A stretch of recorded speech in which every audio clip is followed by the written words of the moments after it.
The following dialogue, written by Dr. Hanowski, is an analysis and breakdown of an interview with the imposter. Some background. From a EWTN interview with Dr. Zugibe. Doctor, this is not about your credibility. How would you answer those people who claim that the person presented to you was not Sister Lucia? Dr. Zugibe. Such a claim would be totally preposterous. I will tell you why it was Sister Lucia. A number of years ago, I was asked, one time someone asked me, they said they had met Sister Lucia and wrote an article about Sister Lucia, a fellow by the name of Carlos Evaristo. He wrote several books over there, of sites in Fatima. He had written a letter to the chief of police and said that he had written an article about Sister Lucia, and had a picture of himself with her. He thought that it was not Sister Lucia. He wanted to know if the chief of police knew any forensic specialist who could compare that picture with known pictures of Sister Lucia.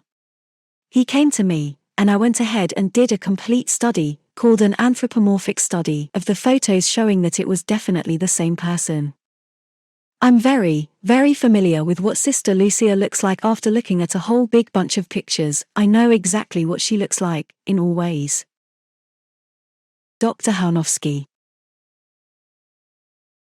That Dr. Zugibe should tell us about this incident from the early 90s, was truly a godsend for the Sister Lucy truth investigation.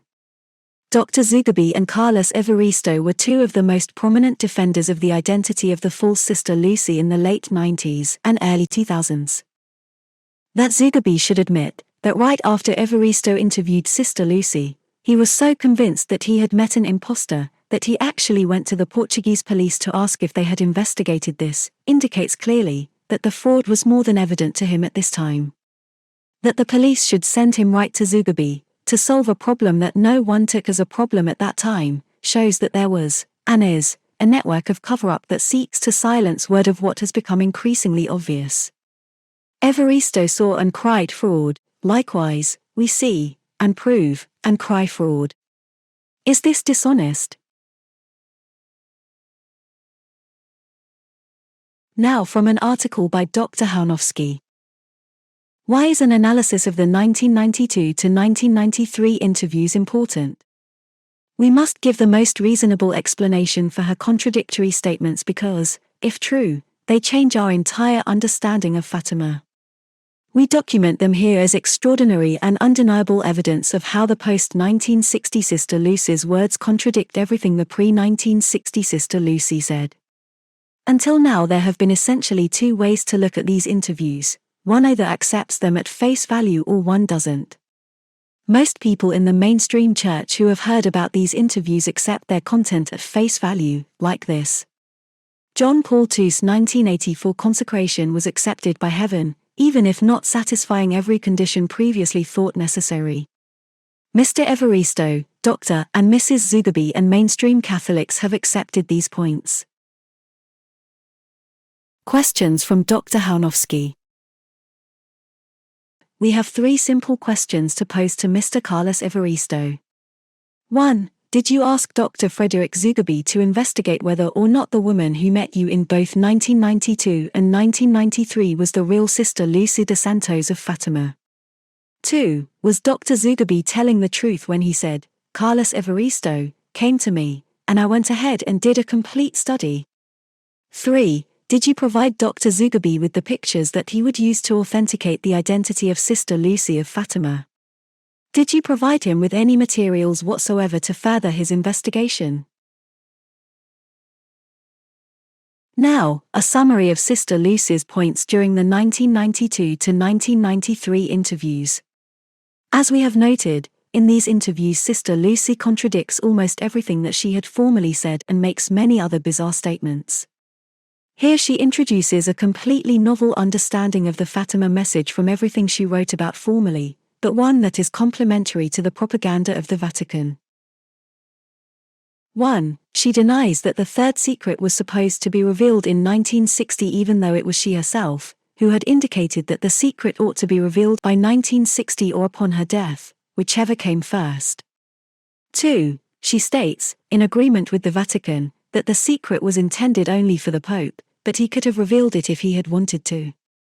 3. She adds that she was opposed to its public revelation, in complete contradiction to everything that was stated by her and every bishop and theologian before 1960.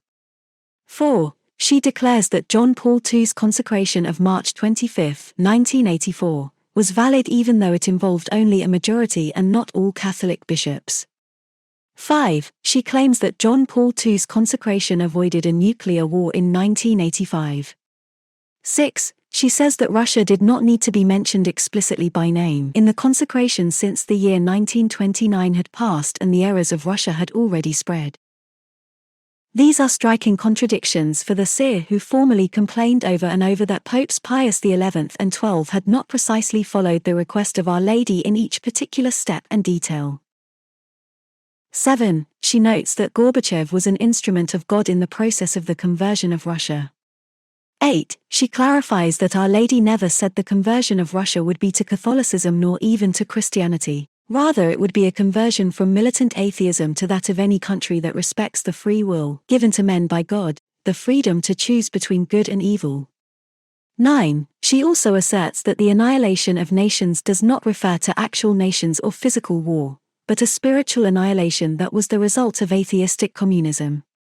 10. In this interview, Sister Lucy also seems to know positively that heaven had accepted John Paul II's consecration of the world.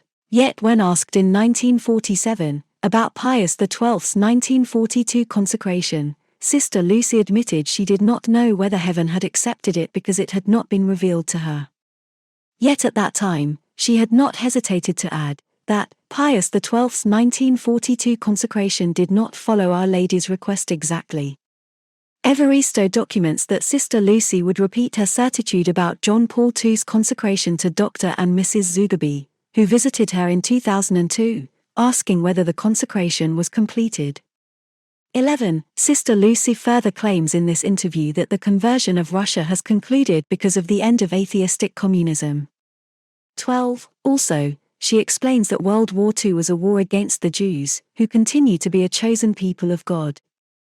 This statement is very strange since Sister Lucy had never before spoken of the Jews, yet here she approvingly uses the precise phrase that was promoted by the liberals and modernists in support of Jewish ecumenism. 13. She states that we are in the third day of the Fatima week, which is ongoing. 14. Sister Lucy explicitly claims that the triumph of the Immaculate Heart has taken place. It began when Our Lady saved John Paul II's life in St. Peter's Square on May 13, 1981. 15. But, then she renders this triumph meaningless by adding that the triumph is an ongoing process. Ratzinger, as Benedict XVI, will contradict this statement in May 2010, by saying that the triumph of the Immaculate Heart has not yet occurred. 16. Lastly, Sister Lucy's closing message is, "He who is not with the Pope is not with God."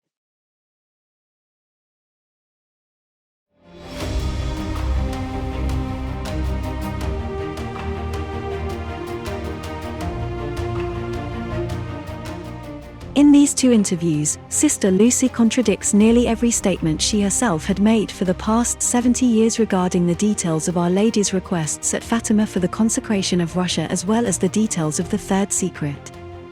She offers a definitive interpretation of the Fatima message that is novel and yet agrees with the propaganda of the Vatican since the 1960s, which diluted Fatima to a benign call to prayer and penance that should avoid any vocal reference to Russia or its consecration. The message of Fatima, rather, is one of hope, peace, and ecumenism. Hence we see the astounding ramifications of these interviews. In his analysis of the two interviews, Christopher Ferrara sums up the force of the contradictions. What sort of Sister Lucy was it then, who could look upon the awful developments in Russia and the world since 1984, and see in them the fulfillment of the promises of Our Lady of Fatima? It was a Sister Lucy we had never known, a modernist Sister Lucy whose strange new words made a mockery of everything she had said before. It was a Sister Lucy sent to give us a new Fatima for the new church the modernists would have us believe emerged like a butterfly from a chrysalis at the Second Vatican Council. A new Fatima which heralds neither conversion nor triumph, but a pathetic accommodation to the worldly wisdom of a dying world. People now have an individual choice to remain as they are, or convert. A conversion of Russia without conversion to the Catholic faith. What an insult to Our Lady of Fatima. And what an infinite insult to him who sent her. False Friends of Fatima, page 78. Later on, Ferrara asks the million-dollar question regarding Sister Lucy's identity, and yet, gives the most bewildering response, a shrug of his shoulders. Was it Sister Lucy of Jesus, the last surviving Fatima seer, who spoke to Carlos Evaristo on October 11, 1992, and again on October 11, 1993? It does not matter. Despite the strange lack of interest in pursuing the truth of Sister Lucy's identity, Ferrara is ironically correct. It was indeed a Sister Lucy we had never known.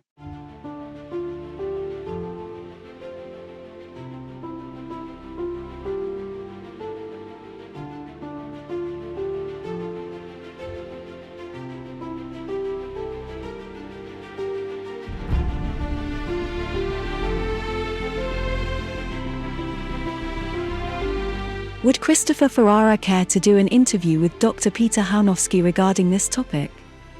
If so, please contact him through our website, sisterlucytruth.com, or at justicepc@yahoo.com.